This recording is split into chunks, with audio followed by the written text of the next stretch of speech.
Okay, welcome everyone. Hello and welcome to the first of two Q&A sessions that Badminton Ireland will be running in the lead up to the start of the 2021 Juvenile Circuit. This video was made with our partners and Juvenile Circuit sponsors, the Carlton Hotel Blanchardstown. You can visit their website to get exclusive deals at carltonhotelblanchardstown.com. Today, we will have 4 Juvenile Circuit players in the 2020 season talking to Team Ireland's Nhat Nguyen.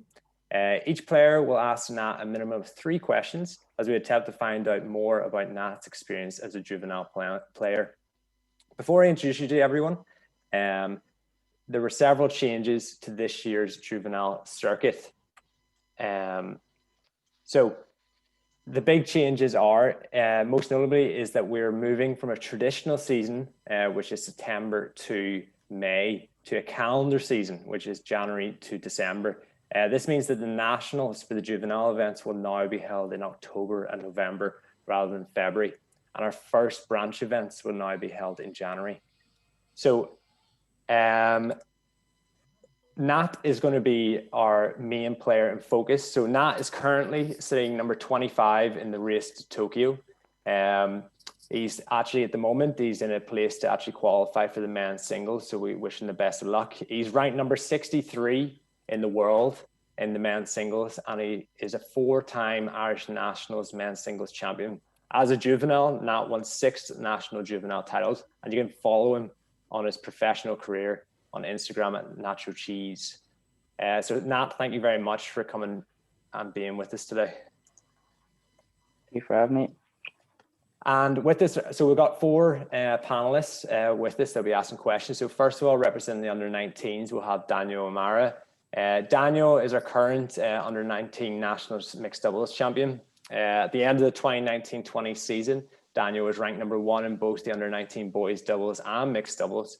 And Daniel has won national titles throughout his juvenile career at under-13, under-15, under-17, and under-19 age groups.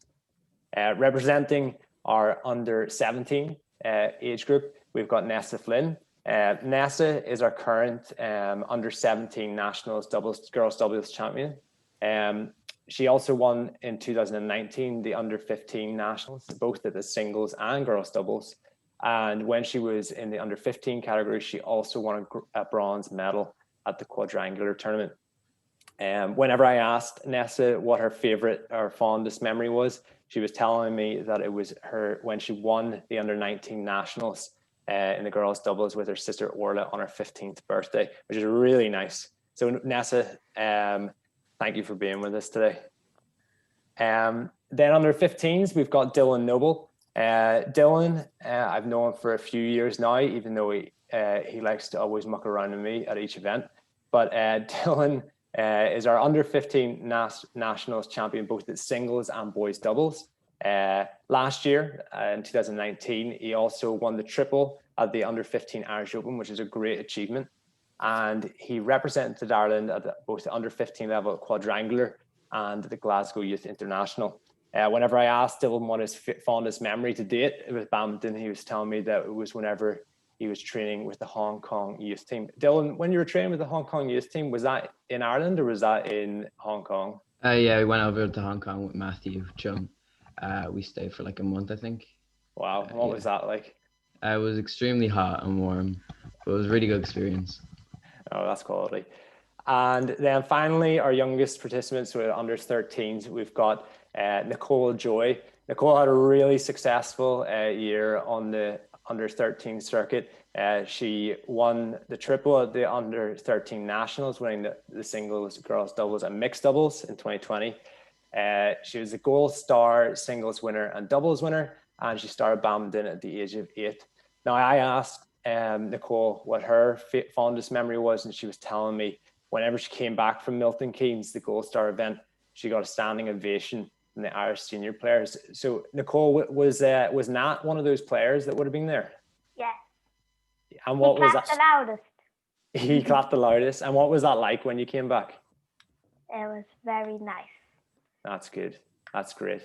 Okay, and next week, so we know, you can join us on Thursday, and our second session will be running with Chloe McGee as 4 other juveniles come on board.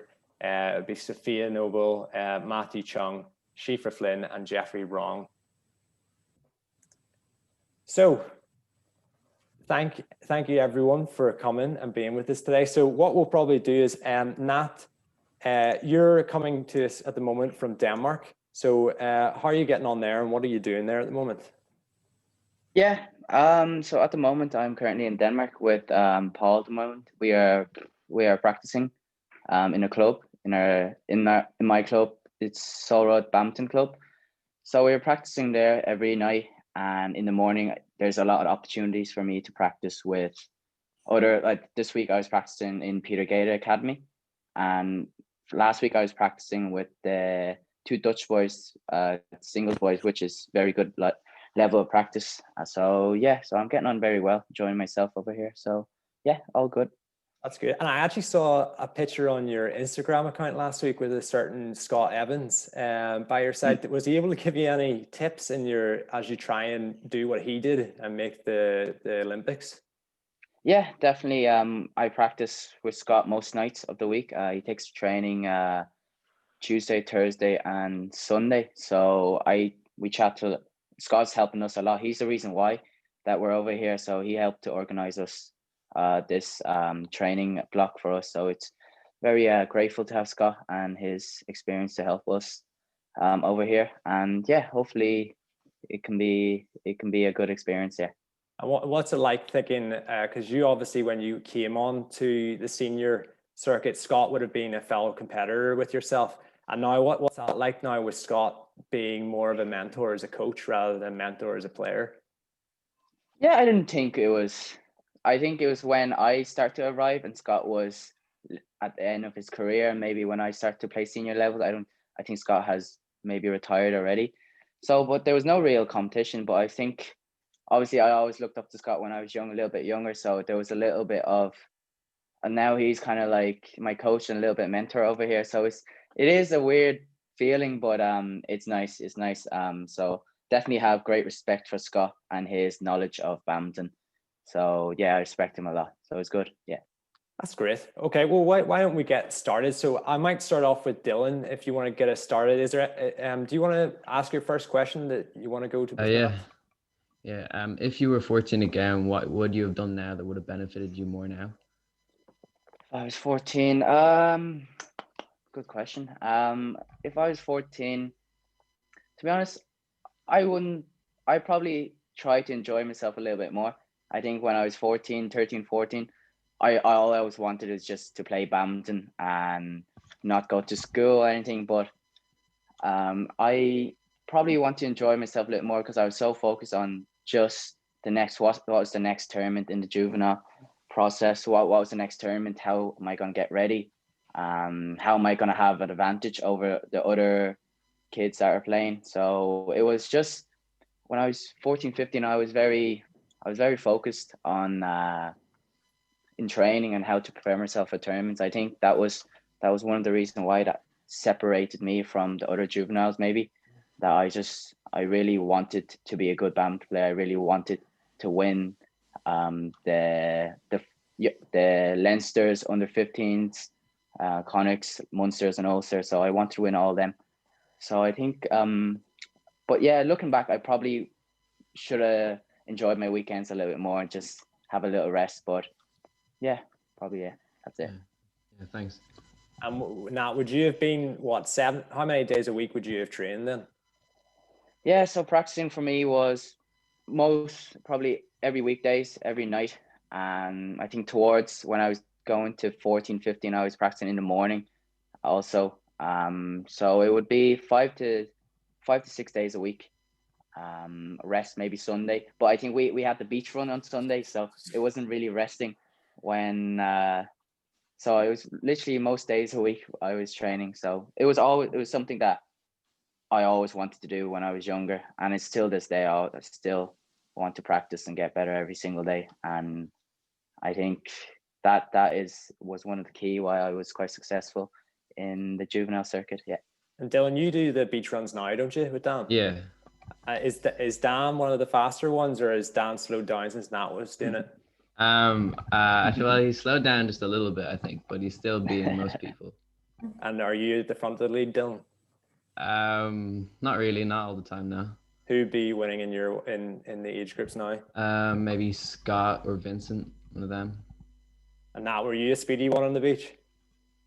Actually, it wasn't. I had a lot of good runners. I think Dan was winning most of them when I was growing up. So I don't know what that says to my endurance back then. But I think I had Dan, Mark, always winning, and I think I was always probably third or fourth, depending on who would come on the day. But yeah, I was always losing to them. I think it's good for me to always lose in those, so I can push next week to win. But I don't think I even won one week against Dan until I was like 16. So yeah, Dan was quite fit back then.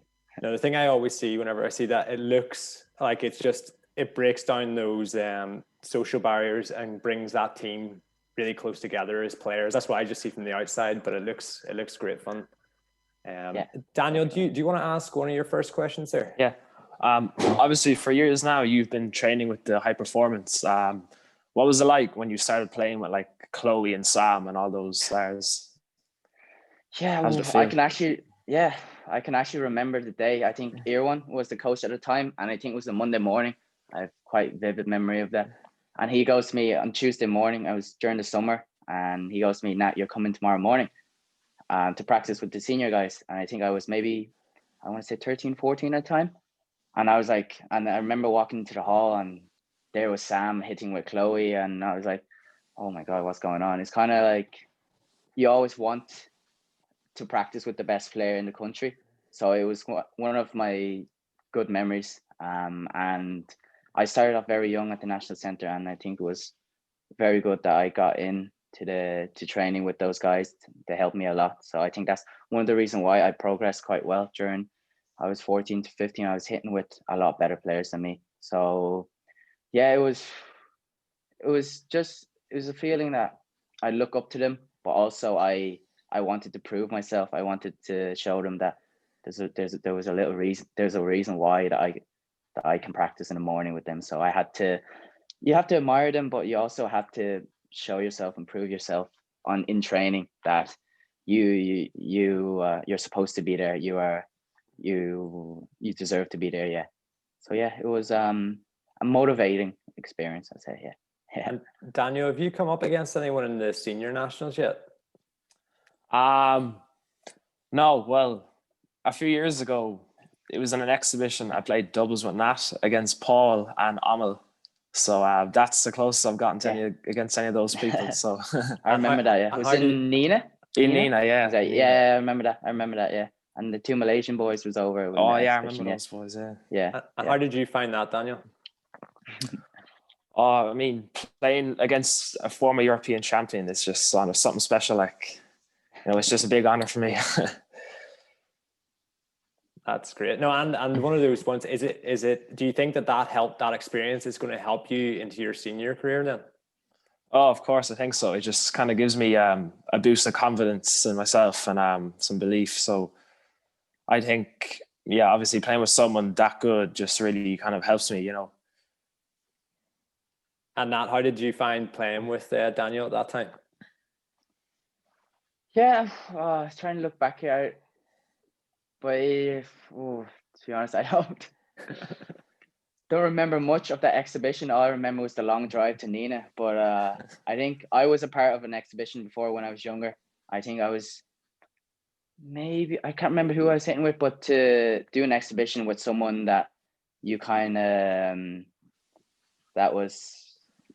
looked up to and was just a higher level than you. It was just, again, like Daniel said, it was an honor and just privilege, and it's kind of motivating as well. It's like you want to be at their level, you want to get better to their level. So I think it's a very good experience and a motivating experience. I hope it was for Daniel to play with me in the doubles. Neasa, why don't we go to you? What would you like to ask Nat? How do you stay calm while approaching a big match? Good question. I think How would you stay calm, Nessa, during a big match? I like to hear that. I like to hear that because there's no wrong or a right answer here. I think some people is completely different. I could be different to you. You can be different to me. I'm different to Paul. It's everyone's different here. So I like to hear how you stay calm during a big match. Well, I just tried to relax and breathe and remember that I've trained hard for the match and I deserve to be there. Yeah. And yeah. Yeah, I think 100%. I think that's also one of my reasons as well. But yeah, it's definitely when you walk on court in a big match, you have to have that self-confidence in you to stay calm. You've done all the hard work. You've done your extra, I don't know, your push-ups at night, your forearm training in the gym. You've done all the little extra stuff that maybe your opponent haven't done. You've done your extra runs. You've done your extra technical session. You've done your video analysis. You've done everything possible to be a better person on the day than your opponent. So I think definitely doing a lot of extra was when I was younger, helped me a lot in my self-confidence to know that I walked on court and I've practiced 2-3 times more than my opponent. So I know that was definitely one of my reasons of walking on court. That gave me the confidence and the belief to win. And that's how you are relaxed then, because you know no matter what happened, it's going to be okay because you've done all the hard work you can to put yourself in that situation to win. So yeah, definitely. So do your extras. And Nicole, what would you like to ask Nat?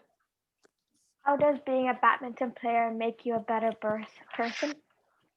Oh, tough one. I think as you grow up, I think you guys are quite successful at the junior circuit now. But as you grow up, there are a lot of up and downs. Sometimes you don't play the way you want to. Sometimes you do. Sometimes things don't.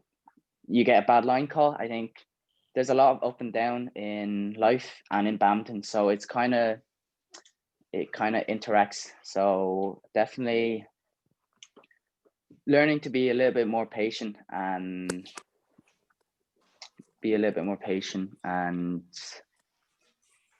yeah, just you have to be a little bit more patient and accept sometimes things don't go your way and you keep moving forward and keep trying your best. I think that's for life and for badminton as well. You keep moving forward and you try your best, and that's nothing else. No one else can ask more of you. So keep moving forward and try your best. I think that's the quality that badminton has taught me so far. Yeah. So it's definitely a good life lesson. Yeah. And Nicole, what do you think are the positive things of being a badminton player? Playing, it's very fun. It takes your mind off of everything. And it always puts a smile on my face when I play. And it also makes sure I'm calm and I'm always ready for things when there's tough situations in life because of big tournaments and the pressure. And how do you heard there Neasa and Nat talking about pressure and everything. Is there anything that you do, Nicole, to make sure that you're nice and calm going into a big match? I just try to stay calm. I try to breathe, try to take my mind off of the things that might go bad and stay positive. That's good. And not in the immediate, looking at if you're about to go into a huge match against, into an Irish Open final or whatever, are you the sort of player that will put their headphones on, listen to some music, or are you the sort of person that wants to talk to their coach or the immediate things before you go onto that court? What sort of personality you like there? I think I'm quite. I like to put on my earphones, try to get into the zone, do my thing. But also, I would talk to my coach beforehand. What's my thoughts and what's my thoughts on the match and how am I feeling, and then what's the strategies, what's the game plan. So definitely, you have to be prepared. But I think I'm more of headphones in and then get into my zone, leave me alone, and and I'll go on court and try to do my best. So do you have a go-to song that you use? No, to be honest, I just listen to the pop music. That's the radio music that's recently out. So I just go on, at the moment, I'm on Spotify, just the UK hot list. I think that I just put that on and listen, get into the zone there. That's great. Who wants to take up the Not too next sad. question? No, I don't go for the sad songs though. No. Dylan, do you want to kick us off again in the next one you want to do? Yeah. When you were my age, what was your normal training schedule for a week? And if you had a competition coming up, would it change? Yeah. Yes. So you're 14? 14 Dylan? Yeah. Yeah, 14. When I was 14, I think I was practicing every weekdays in the afternoons. Again, I think I said it towards the end, towards late 14, I was maybe practicing in the mornings, on Thursday and Friday morning also. Everyone would take me for a technical session in the morning, which is very early, but it has to be done. It has to be done to do your extra work and get the mental edge over your competitors, definitely. I think you know that. I've seen you do extra work in Mount Pleasant before with your dad and Sophia. So definitely keep it up. And yeah, that was my normal schedule, probably train 5 to 6 days a week. And during the competition, I think when you're younger, you can take it easy, just like 1 or 2 days before. But as you get older, you need to, your recovering gets a little bit slower. So back then, before a competition, it would be Saturday and Sunday. I'd probably take Friday off or do Friday really, really light, and that's it. And that would be me ready for the competition. But again, you might be different to me. But yeah, I would take just Friday off and then be ready for the Saturday morning travels to Munster, for example. So that was it. Yeah, nothing really changed. The training stayed the same. Maybe a little bit more match practice towards the tournament week, but training stayed the same. I was just trying to get better, and yeah, that was it. Yeah. Thank you. And Dylan, how do you find it whenever, because obviously you're based in Dublin, isn't that right? Yeah. So like, see, whenever you have to take a trip to say Sligo or to Lisburn or to, Limerick, do you find that your training is slightly different in the lead up to an event that's further away than an event that's home? No, I think it would be the same no matter what the distance would be.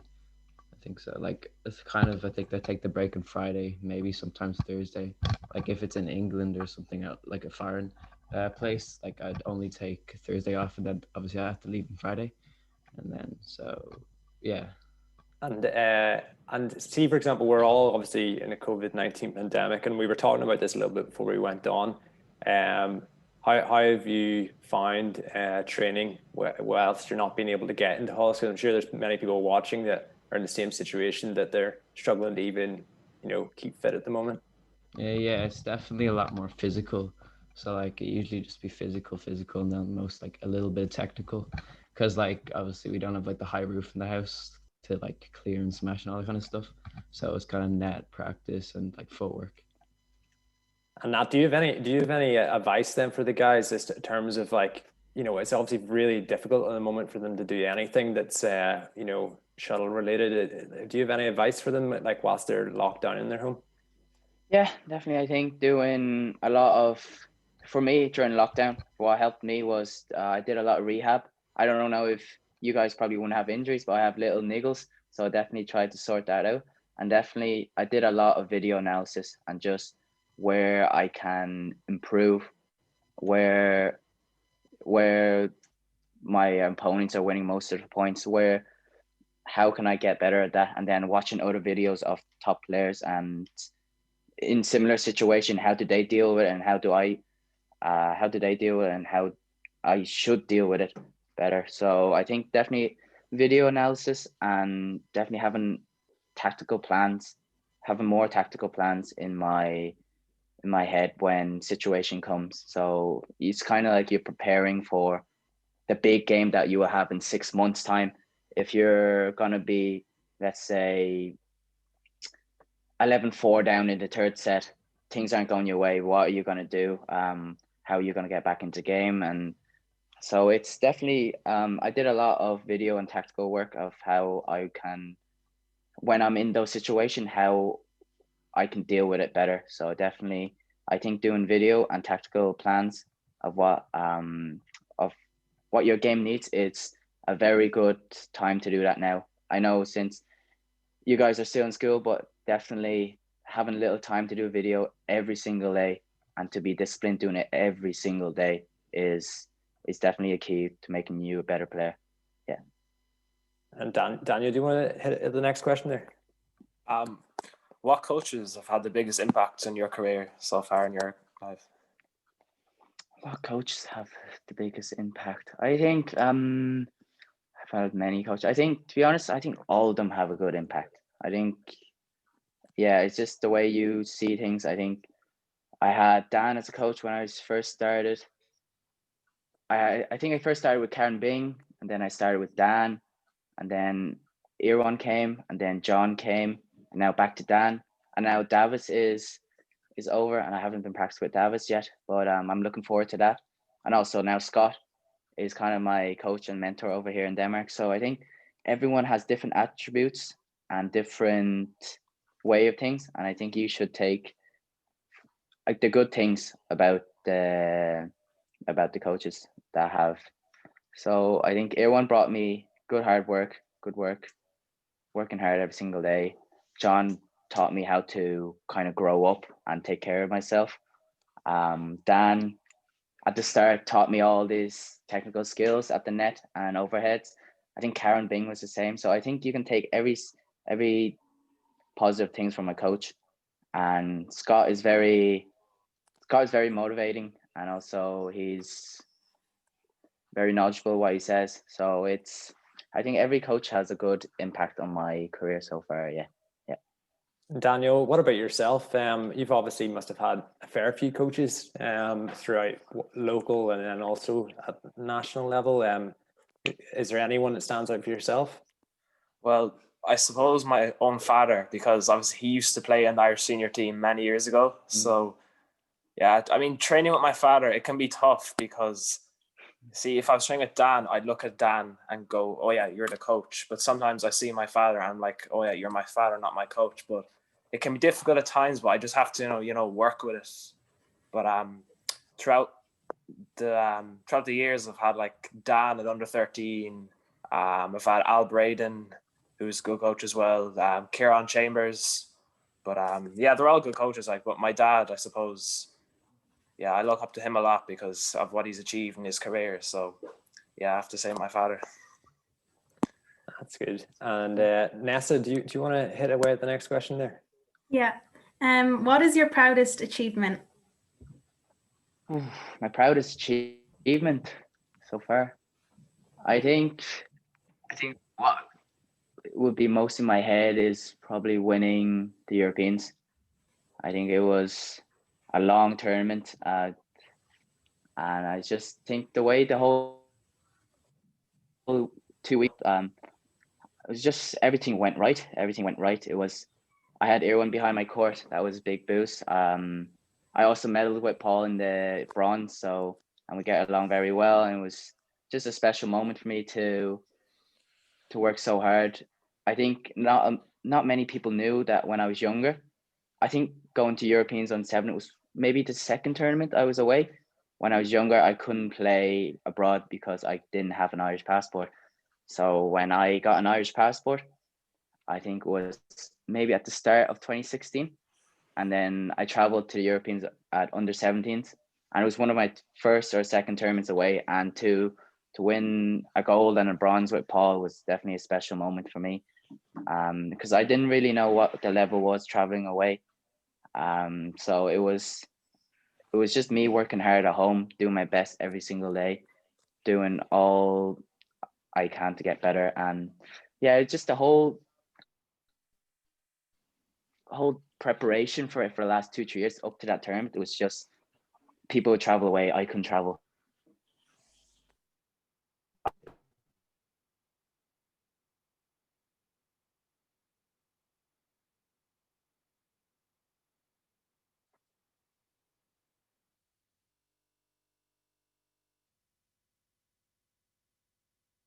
But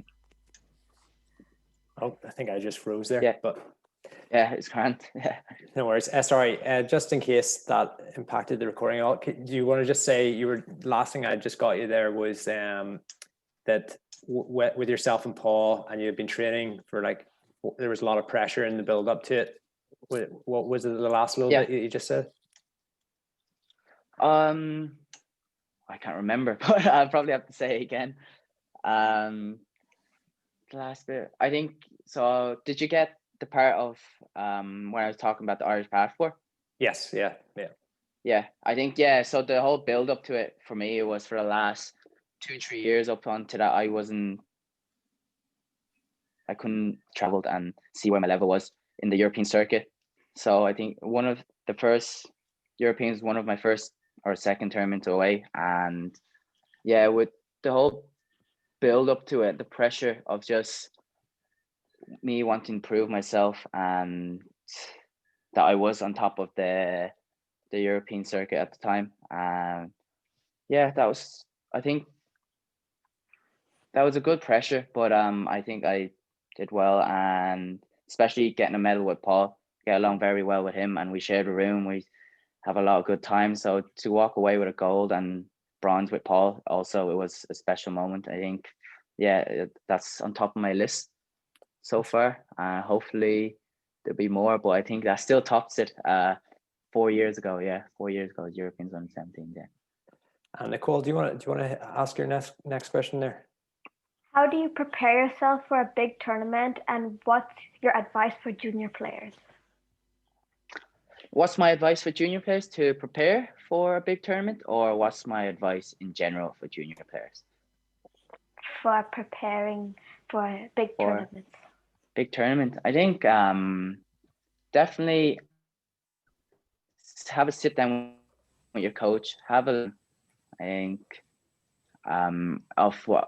of how hard you want to practice, and then what's the preparation going to be like. Are you going to have a good 1 month, or are you going to have 2 good 2 weeks, or what's the plan? I think communication with your coach is quite important to prepare for a big tournament, of how practice should be like, when you should taper down, when you should go hard, when you should go medium, when you should go not so hard. So it's definitely communication with your coach, and also given how big the tournament is and how important the tournament is to you. So I think you have to be 100% focused on the tournament and 100% focused on the preparation of how are you going to be in the best shape. So I don't know if that's you doing more video, more an extra run on the weekend, an extra weight session, an extra technical session you asked the coach to do. So it's getting yourself in the best shape possible.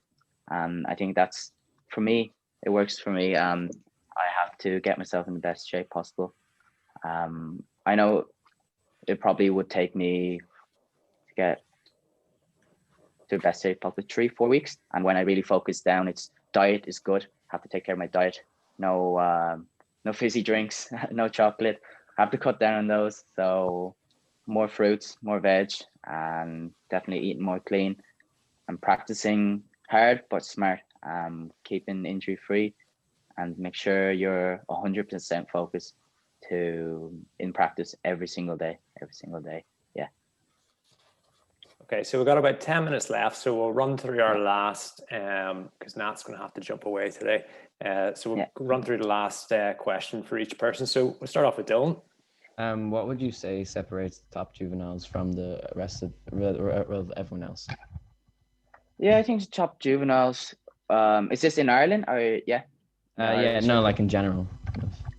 In general, I think the practice. I think in Europe, I think you can see the players that have been practicing more when they were younger, and who's been in an environment for them to allow to practice. For example, in the Danish setup, I think I'm here and there's kids that's practicing when they're 8 or 9. 4 or 5 days of the week, I've seen them in the hall. Like every time I practice, they were practicing before me. So I think definitely being exposed to an environment that allows you to practice most days whenever you want. I think that separates the juvenile in Europe anyways. And I think whoever can get good practice younger and start younger, they normally succeed more. But as you get a little bit older, little bit older, when the players that haven't been practicing as much, they catch up, that's when hard work begins. But I think the practice, getting good practice in an environment, is what separates from the good junior levels, good junior players, than the less accomplished junior players. Yeah. And Daniel? In the last 2 World Championships, you drew Kirami Srikanth in the first round. Yeah. In 2019, how did you feel when you found out you got the same draw as the previous year? To be honest, I think 2019, I remember I was in training and then the draw came out. To be honest, I knew Strickland wasn't playing well until that World Champion, so I knew I had some sort of a chance to put him under pressure. And I prepared very well for that tournament. We had Indonesian sparring over, which helped me a lot.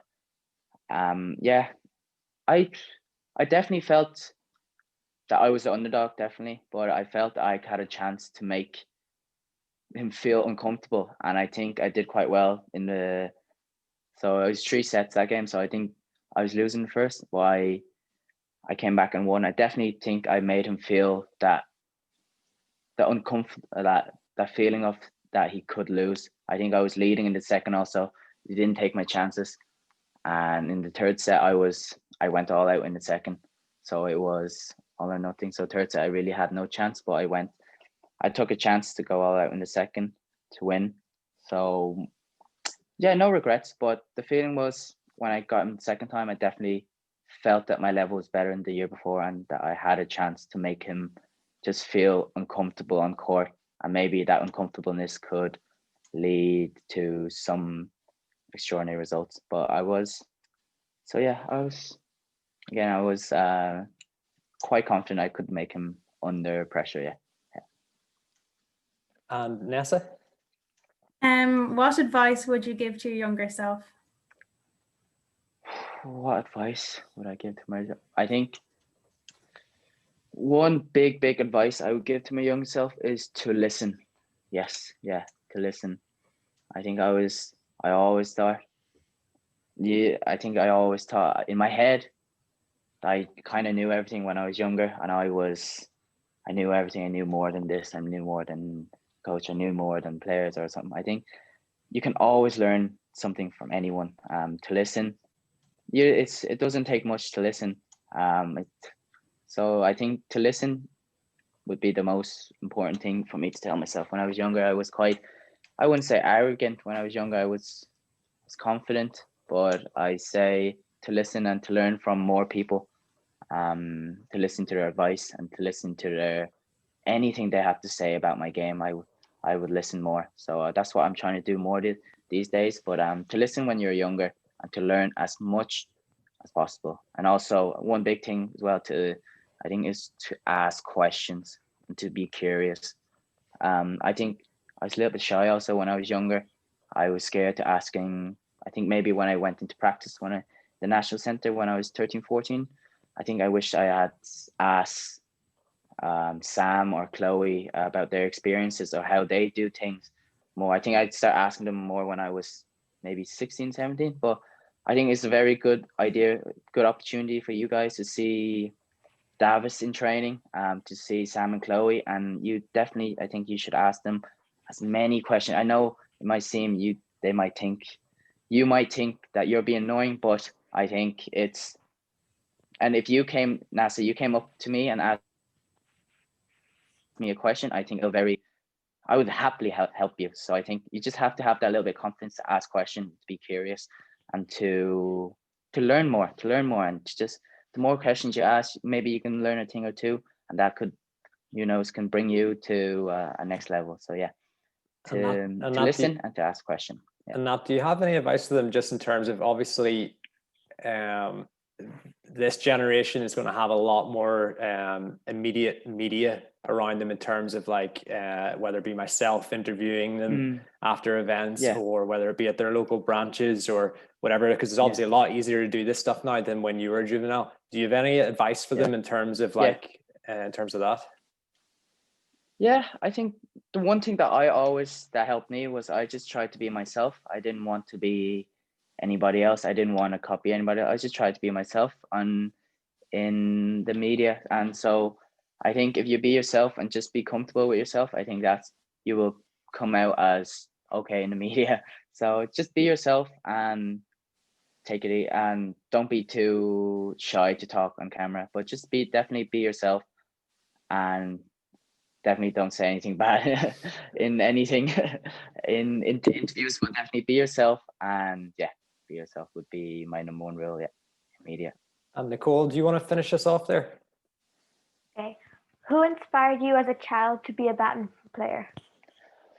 Who inspired me? I think growing up, my dad was a big part of me to be a badminton player. For me, the choice was between badminton or football when I was younger, and I chose badminton mainly because my dad thought I would be better at badminton than football, which he probably was right. So yeah, definitely my dad had a big inspiration for me. But growing up, I think my biggest inspiration for me was Lee Chong-wei. Watching him play and how he does things and how he moves around the court, what's his technical skills. I think it was a big inspiration for me growing up to try to copy him and to be as good as him, or to be chasing him, or to, yeah. So I think Lee Chong-wei was my biggest inspiration to be a badminton player. Yeah. And just I think a final thing, because I think that's a good, we want to see what everyone's role model is at the moment, or the person that they aim off at the moment. So we'll just go around quickly. Dylan, who do you watch at the moment? And probably Kenta Momoto. And Neasa? Yeah, Blitzfeld, I like. Daniel? Kevin Sukamulio. And Nicole? Watch Tyson Ying and Sindhu. That's amazing. All right, guys. Nat, who do you? Because obviously that was when you were talking when you were younger. Is there anyone you watch now? To be honest, it's probably Kenta Momota. He's best at the moment, and yeah, obviously I want to be up there one day and to be chasing him, or maybe to beat him one day. So definitely I look up to the best player in the world at the moment, Kenta Momota. Yeah. See, I would have answered you, Nat. Yeah, I think I was a big fan of him long time ago as well, before he was world number one. I think 7 years ago I knew about him in junior stage, and I always liked his style. So yeah. All right, guys. Well, that's great. Thank you very much, Nat, for coming on and taking the questions. Thank you, Dylan, Nicole, Daniel, and Neasa. It was absolutely amazing. And I think everyone watching is going to get a load from it. Everyone who's watching, you can tune in on Thursday and catch us with Chloe McGee with 4 other players. So, guys, thank you very much for coming on today. And hopefully I'll see you all in the not too distant future. Yeah, thank you. Thank you. Thank you. Thanks.